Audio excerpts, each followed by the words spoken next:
উজান থেকে নেমে আসা ঢল ও বৃষ্টিতে বাড়ছে দেশের নদ-নদীর পানি। তিস্তা, পদ্মা ও যমুনার পানি বিভিন্ন পয়েন্টে বিপদসীমার কাছাকাছি প্রভাবিত হচ্ছে। এতে অত্যন্ত 12 জেলার বিস্তীর্ণ নিম্নাঞ্চল প্লাবিত হওয়ার আশঙ্কা রয়েছে।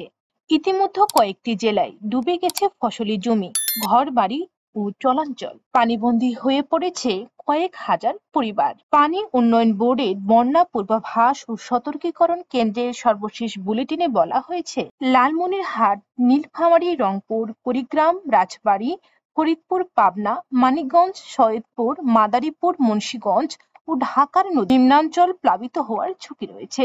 তবে রাজশাহী মহানগরীতে বন্যার পানি ঢুকে নিম্নাঞ্চল প্লাবিত হয়েছে এবং বাঘায় পদ্মার 15 চরে প্রায় 17,000 মানুষ এক সপ্তাহ জুড়ে পানিবন্দী রয়েছে। দেখা দিয়েছে বিশুদ্ধ পানির সংকট। বগুড়ার সারিয়াকান্দিতে যমুনার নদীর পানি বৃদ্ধি অব্যাহত রয়েছে। নাটোরের লালপুরে পদ্মার পানি বেড়ে চলাঞ্চলে প্রায় 518 হেক্টর ফসল ডুবে গেছে। প্লাবিত হয়েছে 18 গ্রামের 5 শতাধিক বাড়িঘর। নীলফামারী, লালমনিরহাট, রংপুর ও কুড়িগ্রাম জেলায় নিম্নাঞ্চলে ফসল ও বসতি বাড়ি তলিয়ে গেছে। এদিকে আরো অবনতি হয়েছে কুষ্টিয়ায় দৌলতপুরে। বন্যা পরিস্থিতি উপজেলার নদীর তীরবর্তী এলাকায় কয়েক হাজার পরিবার পানিবন্দী রয়েছে এবং ভোলায় তলিয়ে গেছে চলাঞ্চল ও ফেরিঘাট। ভোলায় লক্ষ্মীপুর, ভোলা ঢাকা রোডের যাত্রীদের চরম দুর্ভোগ পোহাতে হচ্ছে।